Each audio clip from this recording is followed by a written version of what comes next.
Laughing, hoping that I get signed. Now I own my own tracks, riding waves of the hypermind. Popular and dirt poor broke, that ain't my type of grind. If I got started. Welcome to 3 Count Commentaries. Let's get right into FyterFest Night 1 from July the 13th, 2022.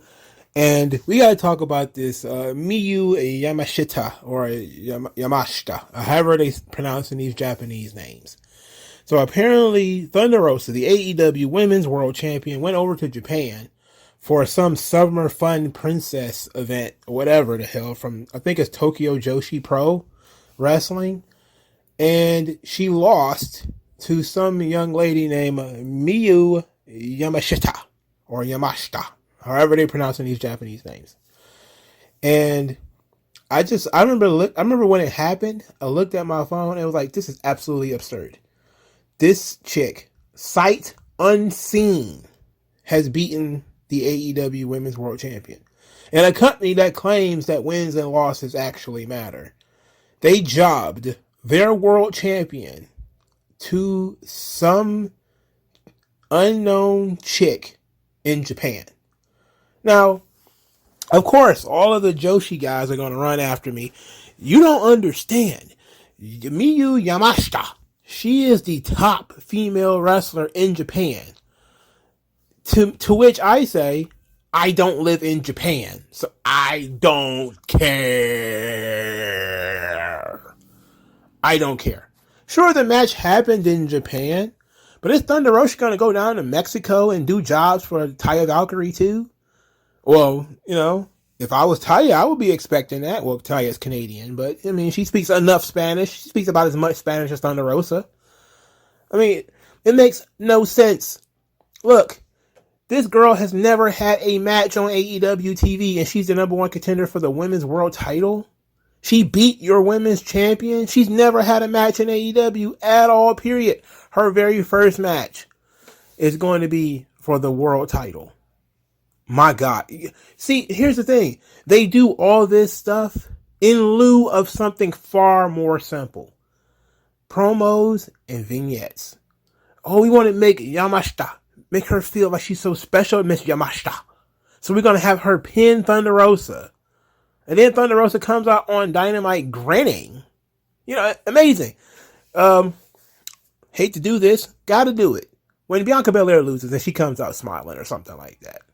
You know, John Cena comes out, still got a smile on his face after he lost the match. People are like, wait a minute, what's going on here? You shouldn't be smiling, you just lost. Here, Thunder Rosa was grinning like somebody was walking around there with a camera. Well, it's because they were. And I'm like, what on earth is going on here? Why would you do this? What does this say about the rest of your roster? Where you've had all of these women do jobs to Thunder Rosa. And they're working for you. And this chick doesn't work for you. You're pushing her based off her reputation in Japan. Not her reputation in the United States. Which, it would make sense if it was Awesome Kong or something like that. You could be like, oh, well, you know, she has a reputation in the United States. If it was somebody with a heavy, if it was like the Impact Women's World Champion, who's Jordan Grace, if it was her, or like, you know, it still would be kind of whack, but you could at least say she's a world champion somewhere else. She's a world champion in this country. You may have seen her before. Tokyo Joshi Pro Wrestling is, I don't even think it's the top female wrestling promotion in Japan. I don't believe so. Like, I'm not going to talk like I know so much about it, but I'm pretty sure it's not the top female wrestling promotion in Japan. And so, even if she was a top female wrestler in Japan, she's not the top female wrestler in Japan. You know, so, no, this wasn't smart. This was stupid. Why would you do this? I get why you would do it. You would do it because you're clout chasing the very, very, very hardest of the hardcore niche audiences. Look, we're not even talking about people who have never heard of New Japan. New Japan Pro Wrestling at least has been mentioned on television in some form or another. Not just, in AEW, but also in WWE. They've mentioned it before. They've mentioned it in Impact before. If you are kind of in and out wrestling fan, you've heard of New Japan. You would have to be so deep into the wrestling bubble that you would get lost in clouds of wrestling in order to know anything about this Miyu Yamashita. You definitely would have to get lost in it. You have to be completely lost in the sauce. And to think this is a smart decision, you have to be an absolute mark. Just no way you could think this was a smart decision. Oh, but she gets a title shot now. Okay. She couldn't wrestle like the top contender and win. You know, like she couldn't wrestle, I don't know, Britt Baker and win. Which says a lot. That when Thunder Rosa gets beat as the world champion, embarrassing the hell out of her. They didn't do that to Britt Baker. They didn't do it to her. I mean, says a lot about, you know, what they think about Thunder. Jade Cargill ain't going to go out there and get beat by some 4-foot Japanese girl. It ain't about to happen. You know, so, I mean, it says a lot. It's a lot to be said here. I think I said enough, though. I just think it's one of the goofiest things I've seen in a long time, you know, and lost via pinfall too. So like a clean pinfall, not, you know, somebody stealing a win. I'm talking clean pinfall. Like, man, what the hell? And well, on a positive note, I will say this. Tokyo Joshi Pro did go on Twitter and say that their non-Japanese subscriptions for their service or whatever increased. And they're attributing that to not just this big summer sun princess, whatever they're calling it, event. How feminine is that name, though? I love it. It's like Strawberry Swirl Princess White Marriage. And that's the name of their pay-per-views. Anyway, they have increased. So apparently whatever they did worked. Maybe they made it available to more people. Maybe it was Thunder Rosa being on the show and people was like, ooh, I want to see this. But they also aired it on Dark. Of course I didn't watch it. Why would I watch Dark? Why would I do that? Why would I do that? So if AEW thinks it was smart to job out their world champion to an unknown Japanese girl and then bring the unknown Japanese girl to the United States so she can do a job for Thunder Rosa and 50-50 book this thing, it's like you were better off just bringing the girl in, using vignettes, and letting her cut a promo, even if it was in Japanese, and then introducing her the old-fashioned way. And then let her work her way up to a title shot. You could have got a lot more out of it. Now, maybe she is the top female wrestler in Japan, and she can't afford to leave her country for a long time. Well, if that's the case, why would they let her come to the United States and do a job? Why would they do that? That doesn't seem like it makes sense to me. I wouldn't do that, you know, but I don't know. It's a weird world we're in now where these wrestling companies claim that they're trying to help each other and everybody's trying to get along, but they're trying to pin their top guys, you know, or protect their top guys from getting pinned. But I think it says a lot about Thunder Rosa and her position in this company that she was the one who is the literal world champion of AEW and she gets beat. And that was okay with Tony Khan. That was perfectly fine. He signed off on that.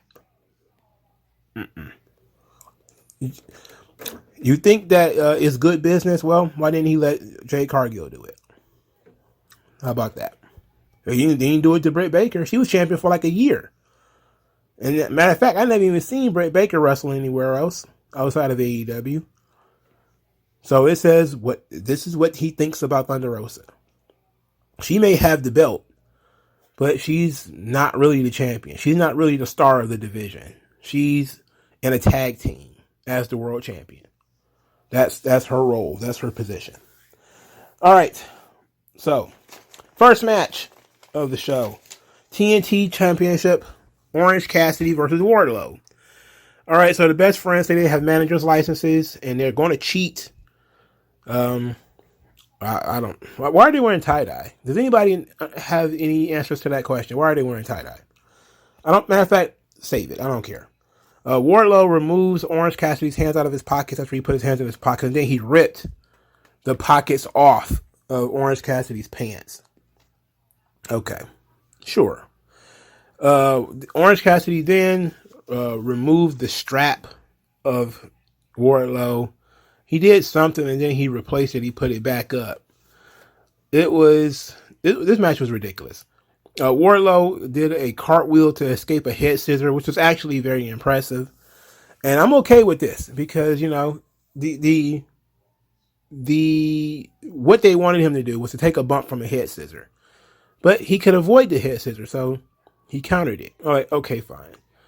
Later in the match, Chuck Taylor put a chainsaw in the ring because Orange Cassidy was having trouble. They were doing all these spots where Wardlow was fighting, being outsmarted by Orange Cassidy, and I was like, it was ridiculous. Like, it was supposed to be a babyface versus babyface match.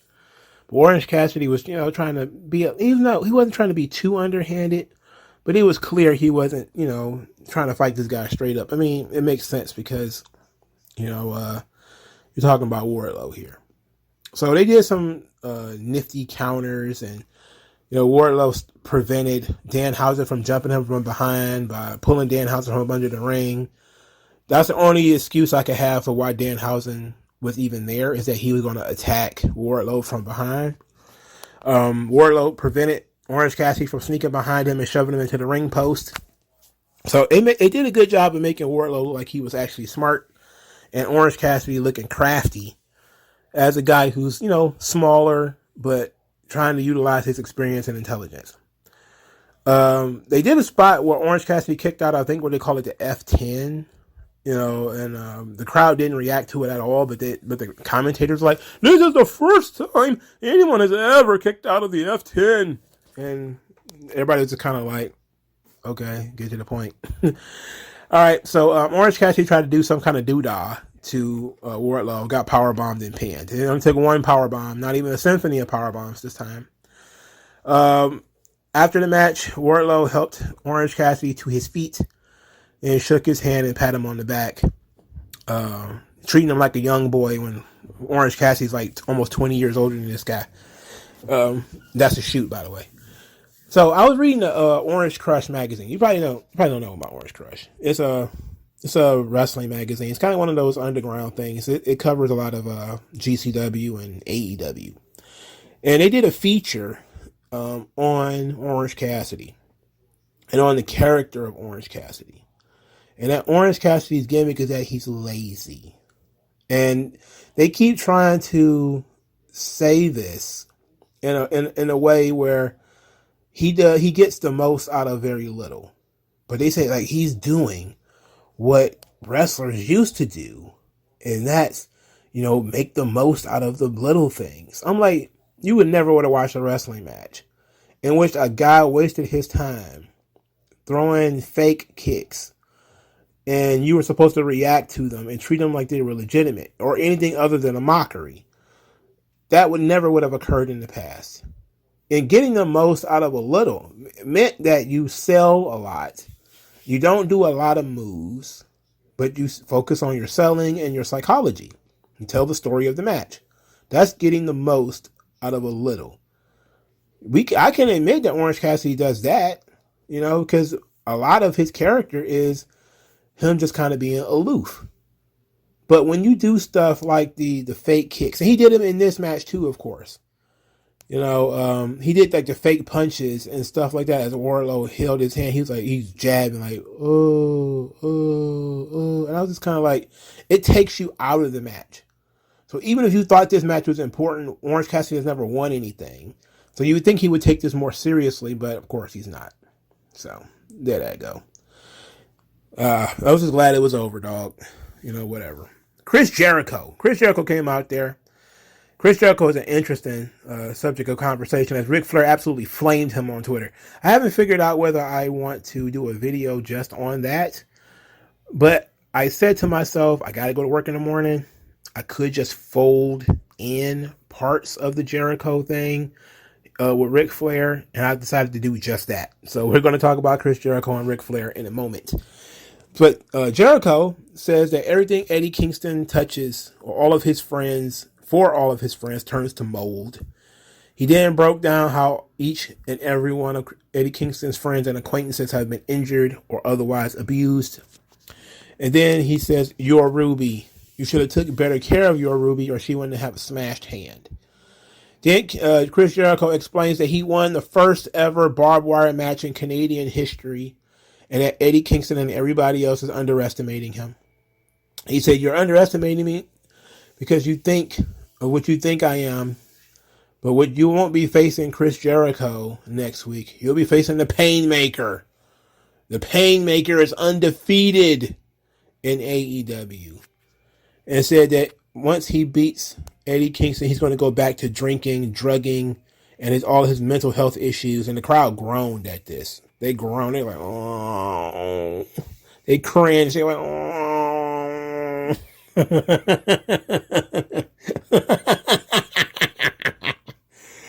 Then he said that Eddie Kingston would never be on Chris Jericho's level. All right, so when this promo started, Chris Jericho says, "I'm not here to talk to you as the Wizard, Chris Jericho, or as the Demo God or anything. I'm here to talk to you as Chris Jericho, living legend." So Ric Flair tweeted out shortly thereafter about Chris Jericho being a living legend. He says, "Living legend in your own mind. Shawn Michaels wannabe. Ric Flair never will be. Woo! Where did you buy that cheap suit? Obviously not from Gent's Playbook." So Gentleman's Playbook is they make suits, or like a haberdashery. It's like Men's Warehouse. I'm guessing higher end suits. But the response on the Twitter machine has been vehemently pro Jericho. It has been a lot of pro Jericho stuff. A lot of people calling Ric Flair a rapist. A lot of people saying that he surpassed Ric Flair a long time ago. There's been a lot of stuff. And I'm going to wait for Jericho to respond before I do a video on this by itself. But let me give my thoughts on this real quick. I'll probably have to repeat myself, so hopefully I get it right the first time. When they did a storyline in WWE, there was two storylines that make sense here. One, how Shawn Michaels, of course, idolized Chris Jericho when he was growing up and modeled a lot of what he was doing after Ric Flair. Obviously, that would be the case. Shawn would have been a young man when Ric Flair was, traveling the territories, especially coming down to San Antonio and stuff like that. Chris Jericho, when they did the storyline up to WrestleMania, was at 19. Around this same time, both of these angles sort of came out. Shawn had wrestled Rick at Bad Blood, I think it was. This was around the time they were doing the Evolution thing. And, Shawn was talking about how much he idolized Ric Flair. And from that, it kind of spun into how much Chris Jericho idolized Shawn Michaels. So that's kind of where Flair is coming from in this tweet, is that you want to be like Shawn want to be like me, And it's crude because Jericho didn't do anything to this guy. It seemingly came out of nowhere. If Jericho says something about Ric Flair, please let me know in the comment section. I don't think he said anything negative about Ric Flair. So Ric Flair coming out of nowhere and attacking him seemingly made no sense. But at the same time, people are mad at Jericho because he wouldn't condemn Vince McMahon. Now, this was an interesting thing that, Jericho was basically kind of like, so what? To all the Vince McMahon stuff, which is pretty incredible. Especially since Jericho got himself in so much trouble out here, being a supposed Trump supporter, when his wife was at the Capitol on January 6th or whatever. I guess that's what happened. Some people said it was true. I don't know if it's a fact or not. But I was actually very surprised to see that so many people were pro Jericho, considering they hate Jericho too on the internet. I'm guessing, they're sitting there with their little scale, blindfolded, like, okay, Jericho, Trump supporter, likes Vince McMahon, he's a bit of a scumbag, but Flair, you got rape accusations, even though it wasn't really a rape accusation, much as it was a sexual assault accusation. Dirty old man, attacks people for no reason, seemingly has a negative reaction to pretty much everybody. He went off on Shawn and Triple H at one point. He said negative things about Vince McMahon at one point. He said He broke up with Mark Madden in a very ugly separation of their podcast very recently. So Flair is not making any friends, and then Flair does these promos from time to time about how he hasn't talked to Arn and how Arn didn't call him after his son died and all this kind of stuff. So Flair has a way of alienating people, and maybe it's the alcohol talking. But I'm going to wait for Chris Jericho to respond to this because I got a feeling Jericho's response is going to be funny. But my initial reaction to this was, what the fuck did you do this for, Nate? And then of course I just watched as people called him a rapist for 2 hours, which is, fucked up, but it is what it is. Ric Flair should have known better. Somebody needed to take his Twitter account away from him. Why don't he just turn his Twitter account over to a PR firm? Just turn your Twitter account. You're Ric Flair. You don't need to tweet. Turn your Twitter account over to a PR firm who does nothing but woo and retweet cool clips of Ric Flair being cool. That's all you need to do. Anytime he tweets some stuff, he ends up ruining more relationships. He needs to stop doing that. All right. So Eddie Kingston cut a promo, said basically Jericho's going to pay. Every ounce of his blood is going to wash away his sins or something like that. And Ruby Soho was standing there with her arm all bandaged up. And she was looking at Eddie Kingston, who is very distraught. But Eddie Kingston has this habit of talking to people off camera where he starts saying, where he's like, look how much time Chris got and look how much time I get. And then he's, yells at the guy, that's my finish. That's my ending line. And then they go. We don't need to peel back the curtain that much. We don't need to peel back the curtain that much or that often. There's some times where it makes sense to peel back the curtain a little bit. We don't need to do that right now, right? It probably wasn't necessary. Kingston basically cut it this almost the exact same promo he cut previous week. Exception, he wasn't interrupted this time and Ruby was there. Jericho's telling him he need to take better care of his Ruby was pretty funny. I did like that. Konosuke Takeshita, or Takashita, or however we're pronouncing these guys' names, was defeated by Jon Moxley in a match so obvious. I can't believe it took like 15 minutes for us to get to this point. I also can't believe they were bleeding. Takeshita, or Takashita, however you want to pronounce his name, was bleeding in this match. And I think Moxley was bleeding too, or was that Takeshita's blood over his head? I don't know. The match was paint by numbers. Nothing really stood out for me. I really don't care. Except for, Kevin Nash. He did his podcast recently. And he's been talking a lot about guys not throwing punches. But if I remember correctly, let me look for the exact quote. He says, quote, the thing that I found out or realized was nobody has any heat. And there's nobody on television show that I look at and say, that person, if this was real and kicked my door down, I'd be like, oh, fuck. I mean, they're athletic, but I mean, they don't look like they can throw a fucking punch. And then you watch a match like this where you see a guy who looks like Jon Moxley, who should be the kind of, insane axe murderer that you should be looking for in a pro wrestler. I mean, he just has, he's a bigger build, but he's sort of an average big dude.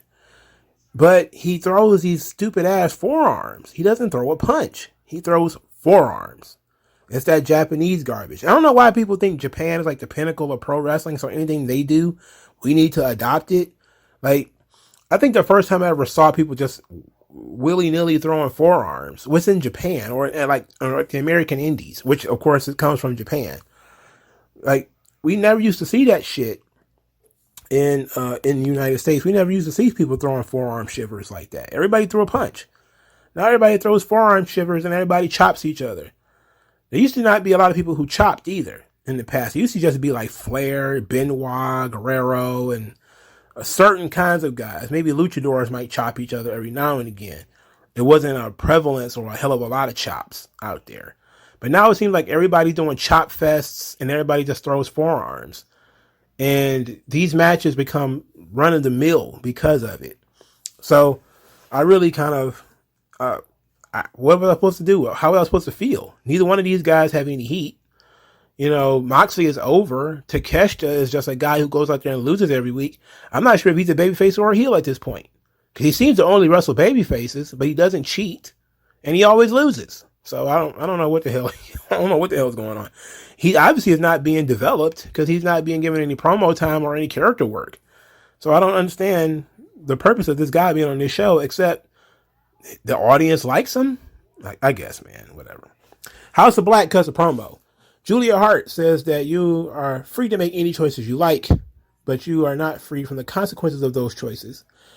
This, of course, bridges into conversation about Darby Allin, in which Brody King says that he watched Darby Allin ascend to the top, and now he's going to ascend to the top using Darby Allin as a step stool, something to that degree. Malachi Black was present. He did not mention Miro. Miro threatened to kill this guy like last week or something like that, and we forgot already. I was looking forward to Malachi Black and Miro. Am I not going to get that now? I don't know. To be continued?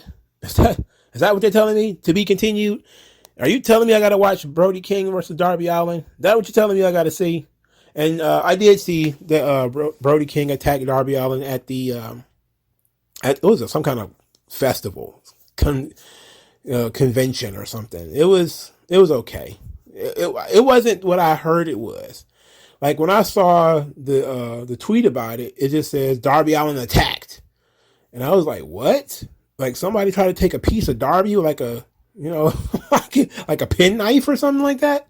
So I click on the thing, not knowing that I had been clickbaited, and then I see that it was an angle. I was like, fuck you. I don't even remember what site it was. I think it might have been Ringside News or Inside the Ropes that clickbaited me. It had me believing that this guy maybe really got attacked, and it was really just an angle. Fuck them.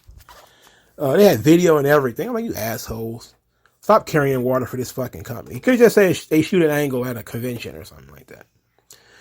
I don't care about Brody King and Darby Allin. It'll be what it'll be. But I'm saying Malachi Black got threatened by Miro, and he should be, we should be moving more towards that. God damn it.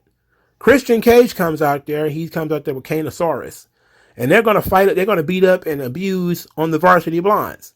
Christian Cage points out Brian Pillman and says that, like Jungle Boy, Brian Pillman's dad is a legend.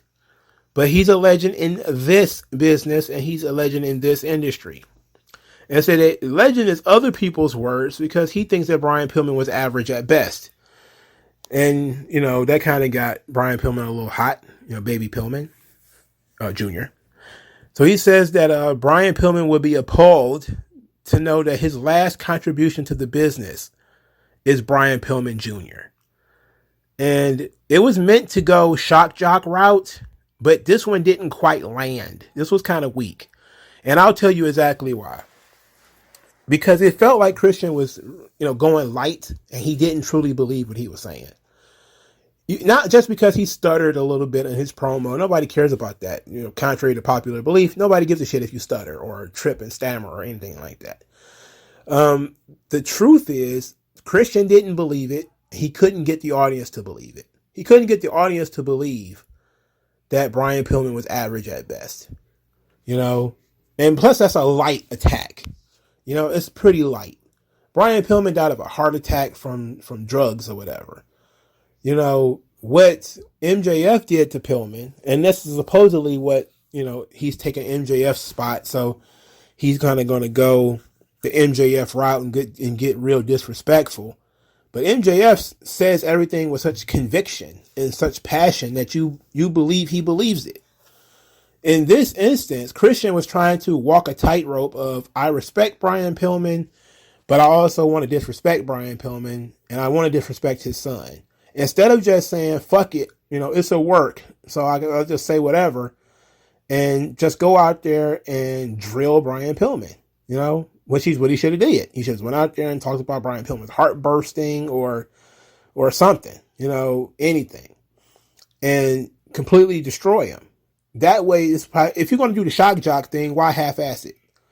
If you're going to do the thing that MJF was doing, do it how he would do it. Go out there and say whatever it is. I'm not saying that, Christian's trying to take up the MJF spot. What I'm saying is they're showing you how easy what MJF does, how easy it is. Because Christian can do it. And Christian is 50, isn't he? You know? And he's just coming out there and saying the most disrespectful shit that comes to his mind. There's an art form to it, to a degree. But that's pretty much what he's saying. And in this instance, Christian just lacked passion. I don't think he convinced anybody that he really wanted to diss Brian Pillman. This felt like a wrestling angle. While previously it felt personal between him and Jungle Boy, or some of the, like him and Matt Hardy, that felt personal. You know, this felt like a wrestling angle. Like, you know, hey, I'm taking pot shots at everybody. It's just your turn, kid. Griff Garrison, he had nothing to say about Griff Garrison really, other than Griff Garrison looks like Jungle Boy. Which, of course, he looks like Jungle Boy if he ate one of them Mario mushrooms. Womp, womp, womp. And, you know, that's pretty much it. And then Luchasaurus went in there and beat up Griff Garrison. I couldn't have cared less. Moving on. The Jericho Appreciation Society bemoaned and whined about being in a shark cage. And then Daniel Garcia cut one of the worst promos of all time. Well, I'm not going to say one of the worst promos of all time. I've heard worse. But it was a bland promo that really made me roll my eyes. As he's talking about, you know, I see why I would be put in a shark cage. I'm vicious. I'm violent. I'm mean. And he said that Wheeler Yuta has been doing his best Daniel Garcia cosplay. And since Wheeler Yuta's been stealing from him, he's going to steal the Ring of Honor Pure Championship from Wheeler Yuta. And I'm like, Wheeler Yuta hasn't been on this show in, since Blood and Guts? He wrestled in that match, and I think that was probably it. Like, the Ring of Honor angles on this show are some of the dumbest shit in the world. You better off just leaving that shit on dark. Like, it really is. Because it leads nowhere to the benefit of this show. It doesn't lead anywhere. You know, sure, it's going to lead to a pay-per-view match between Wheeler Yuta and Daniel Garcia, but that's Ring of Honor. That's not AEW. Why not save that time for people you're going to be pushing on, let's say, AEW? I don't know. Maybe give Ring of Honor its own show, and we can choose to indulge in that product or not. But I have zero interest in hearing Daniel Garcia talk. You know, not until you give him a character. If he gets a character, then I'll be willing to give him an opportunity. But him just talking and saying stuff like there isn't that much of a comparison between him and Wheeler Yuta outside of them two being two young guys who get pushed at the same time. Outside of that, I don't really see the comparison between the two. And of the two, I actually prefer Garcia over Wheeler Yuta, who, you know, Wheeler Yuta is about as interesting as cigarette burns all over my arms. Y'all didn't come here to hear me talk about Wheeler Yuta, though.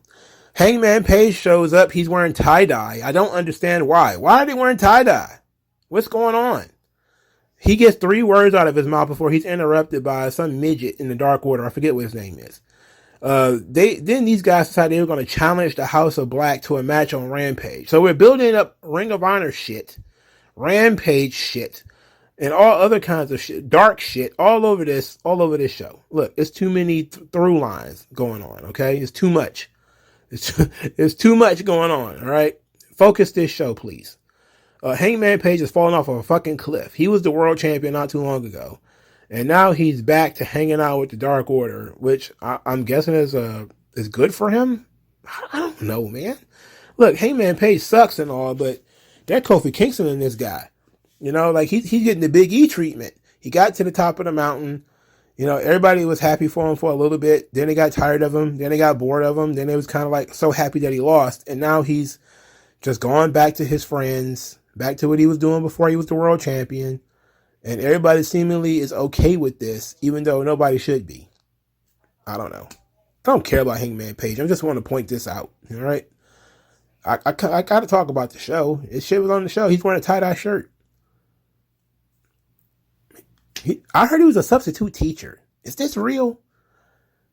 Nerds, please help me in the comment section. Is it true that Hangman Page is a substitute teacher? Is it true? Because if it does, it explains why he lacks charisma. You know, he's been sitting on the bench for whoever knows how long. He's a Peggy Hill of pro wrestling. All right, so Jim Ross finally appears, which lets you know that the second hour of the show is about to begin. And they start out the second hour strong with Jake Hager versus Claudio Cagstic and no lead. And a match that, there wasn't nothing wrong with it, but it wasn't good either. Jake Hager is, man, his cardio is not good. See, Jake Hager's not, he's big, but he's not fat. All right. He's a conditioned big dude, but he barely made it through this match. He was drenched. You think he went 15 rounds with Rocky Balboa. He was in this boy drenched. I think Jake Hager needed like a stretcher to get out of there. My man was blown up. He was blown up. This is an amateur wrestler here, and he's getting blown up. I know he hasn't done it in a while, but goddamn, those guys are known for their conditioning. You ever gotten into a scuffle or of any particular sort with an amateur wrestler? Tell me, it's tough business, man. It's not fun. Those dudes they're blenders. It's not a good idea, man. It's not a good idea to fuck around with amateur wrestlers. Let me tell you from experience. Let me tell you from experience. It's not a good idea to fuck around with amateur wrestlers. It's not smart. But Jake Hager's so far removed from being an amateur wrestler. I don't know, man. But Claudio looked good at least. He worked the match like he was Cesaro, and everybody liked Cesaro, so there was nothing to be complained about. He won with a sit-out powerbomb. Hook. They wasted like 10 seconds on Hook. Hook is still undefeated. Everybody forgot this because Hook ain't been on TV in months. He was asked about a championship match, to which he just walked off. So he didn't confirm or deny that he wants a title match. And I'm thinking to myself, he's been undefeated all this time. They even stopped promoting Hook. So whatever heat or whatever they thought they had with Hook has got to be gone by now. This is why you have to push him while he's hot. This is why you push people like when the WWE is doing with Theory. They say, "Oh, you're over pushing them." I'm like, well, look, you can't turn down the heat too much because this is what happens. The crowd reaction for Hook is not the same as it used to be. He's not as interesting as he used to be. He used to be mysterious. He's not really mysterious anymore. He was doing comedy with Danhausen. He's eating potato chips every time you see him now. So you're like, oh, okay, they took their foot off the gas quite a bit when it comes to Hook, and maybe too much. Now he's just kind of floating around doing nothing. It's like, what good is his undefeated streak now? He doesn't even wrestle anymore. They don't promote him anymore either, so whatever. It was a waste of time too because he didn't have anything to say. You could have did this on a digital exclusive or something like that. And did the Thunder Rosa promo I talked about earlier where she was grinning and said she was excited to face Yamashita in the United States or whatever. And then they started talking about the Tony Storm, Thunderstorm stuff because they're about to do this tag team thing. I'm guessing they're teasing they're going to start a tag team championship division as if anybody cares. Then out of nowhere, Britt Baker shows back up and I was like, whew, thank God. I can't believe I was actually happy to see Britt Baker. She says that AEW has been a disaster without her. They did some Thunderstorm and natural disaster puns. And then they say they know how to, her and Jamie Hayter, they know how to handle natural disasters. And they bring in sandbags. They then put sandbags in the arms of Tony Schiavone. And then Britt Baker says, try carrying that around for a month. And while she was looking at Thunder Rosa, which is, of course, a cheap shot at Thunder Rosa for the whole sandbagging thing that she was accused of with Marina Shafir. So it's an inside joke amongst a niche audience already. Something that came and went, kind of, because this is kind of old. It's been like 2 or 3 weeks old now, probably older than that. And there, of course, Britt Baker comes back and humiliates the world champion. Of course, the girl who just lost to a Japanese, nobody who never wrestled on the show before, and now she comes out there and gets absolutely flummoxed by Britt Baker on the microphone and basically gets told she's a sandbag or a bag of sand. And she's about as interesting as a bag of sand right now. And Tony Storm just stood there, didn't say anything, didn't do anything. She's basically a cardboard cutout. Look, man, it is what it is. It is what it is. I'm okay with Britt Baker finally coming back. We got a break from her. Getting a break from her was a positive, Now we see why they relied on her so much, though, because they have no plan B. I guess plan B is Jade Cargill, I guess. The fifth match, Serena Deeb defeats Anna Jay in a match I don't think I watched. After this, I think she won the Tequila Sunrise. I always liked the Tequila Sunrise. I always liked that move. This match made me want to go to sleep. Anna Jay loses. Of course she lost. Mercedes Martinez, who I ain't seen in 2 months, popped up to save Anna Jay post-match because they're doing Mercedes Martinez versus Serena Deeb at the Ring of Honor pay-per-view. It's like, hey, that's such a hot match that Serena Deeb ain't been on TV in 2 months. And Mercedes Martinez ain't been on TV in 2 months. There's no real heat between them, but we have to now create heat because we've already told y'all the match is happening. That's not how you book a show. That ain't how you do it. You don't tell me that, look, I guess you could do it, say it's Harry Potter versus Voldemort, and that's going to be every fucking movie, I guess. Come see how we're going to get there. Like, okay, but no, you already told me what's happening. Instead of letting the feud grow naturally, you're trying to force feed the feud now. Because it's like nobody else is going to come out there and save Anna Jay. Whatever. Later, they had Ty Conti come out and mock Anna Jay for losing and tell her she needs to make better career choices. This was insane because I didn't really understand anything Ty Conti said. Thank God I watch TV with closed captioning on. I always do that, by the way. It's a superior way to watch TV. Because Ty Conti's accent is absolutely brutal. Brutal! And it's something else. Obviously, the commentators and everyone's talking about how they used to be friends. And I didn't know they weren't friends anymore. That's the weird thing. Like, I knew Ty Conti had turned heel and she was now hanging around with Sammy Guevara. I didn't think that meant anything to Anna Jay. I thought they were still friends. Now, apparently, they're not friends anymore, and she just shows up to mock Anna Jay. And now, apparently, she's trying to tease Anna Jay, and maybe Anna Jay will join the Jericho Appreciation Society.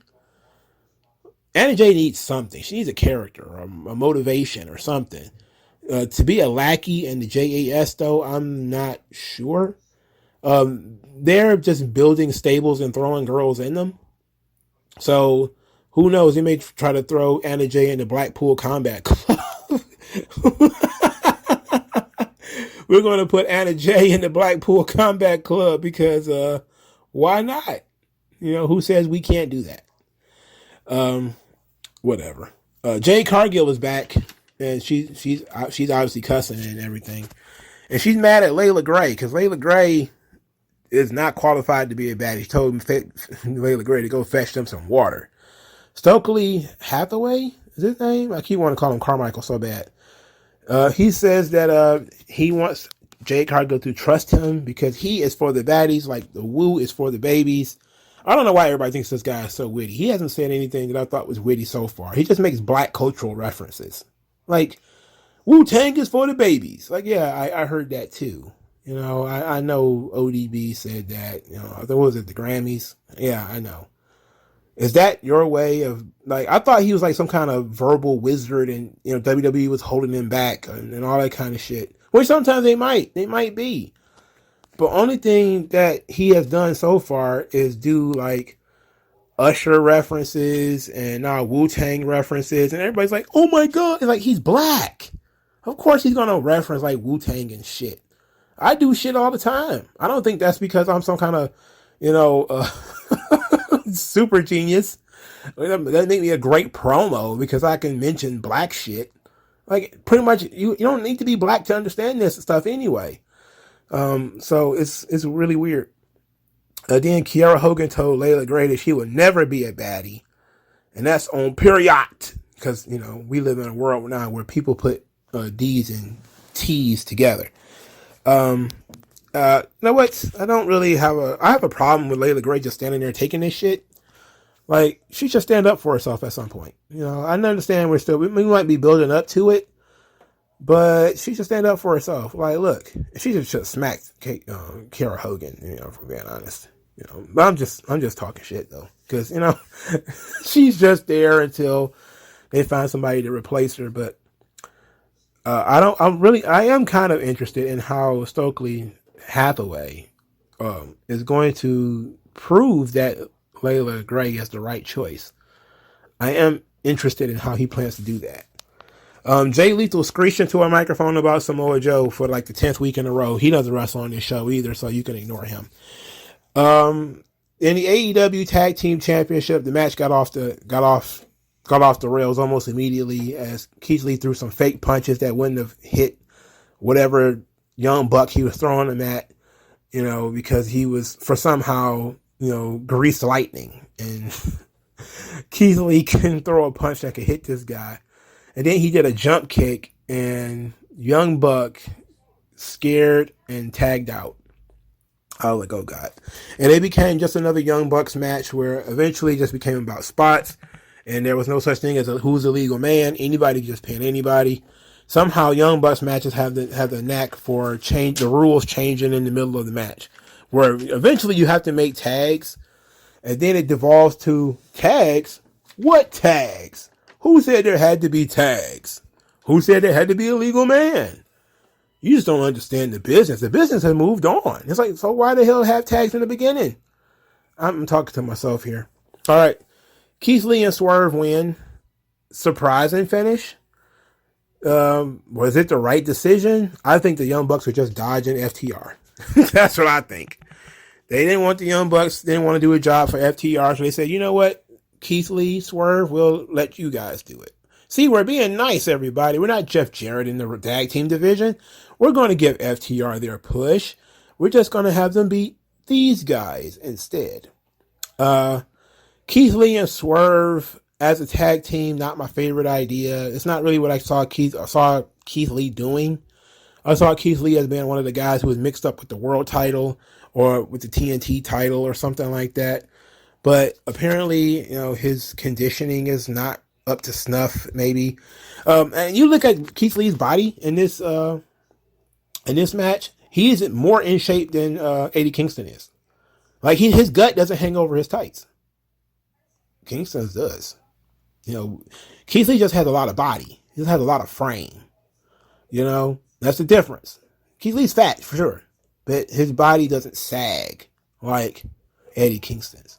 Even though you could tell his conditioning probably isn't where it should be. But I'm happy for the two guys. I'm a fan of Swerve and Keith Lee. I just don't really like the tag team idea.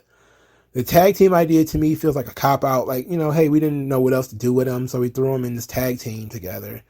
We still don't know what they have in common, why they're friends. I don't even think they were wearing matching gear. I'm not even, they don't have they do have a tag team name. It's a stupid one, but they have one. I'm for Keith Lee succeeding and Keith Lee doing well, so thumbs up on that tip, and I'm a big fan of Swerve. Thumbs up on that tip too. I just, they're not a traditional tag team, and it felt to me like this is going to be a transitional run just so they can eventually drop the belts to FTR. That's what it feels like to me. Like, hey, everybody, we brought in Keith Lee like everybody told us to. We pushed him like everybody told us to. We put him in a tag team, in order to do that push, but we pushed him. And now he's a champion, so everything's all well and good, right? It's like, yeah, but it's not exactly what we thought it would be, so whatever. But Keith Lee and Swerve winning is good. I probably would have gone with Swerve and Hobbs, not Swerve and Hobbs, but Hobbs and Starks, mainly because they come across like a legitimate tag team, and they've been together for more than a year. And God damn it, Ricky Starks can cut promos. For fuck's sake, he's good. Having Swerve and Lee chase them would have been so much better. It begs the question: when the hell is Ricky Starks going to get his flowers? Like, when is he going to get his big push? Or is he going to have to pull a MJF, get somewhere near quitting AEW before anybody even gives him a second look? Because it's kind of fucked up that he's legitimately, I know he's kind of small, but he broke his neck in that fucking ring. He's a great fucking promo. He's still a good wrestler. He has a persona. So I guess that's the problem. He has charisma. So that's the problem. You have to push people with no charisma or little charisma. You can't push people who have charisma. How dare you? But Swerve and Keith Lee actually do have charisma, however, so that's fun. It's fair. I'm all right with the new tag team champions. I just wish Keith Lee wasn't in a tag team. That's all. All right. So we talked about a lot here. Let me know what you guys think about AEW Dynamite or FyterFest or whatever the fuck they're calling it. Like, share, subscribe. Thank you guys for your time. I will talk to you guys later, man. Peace out.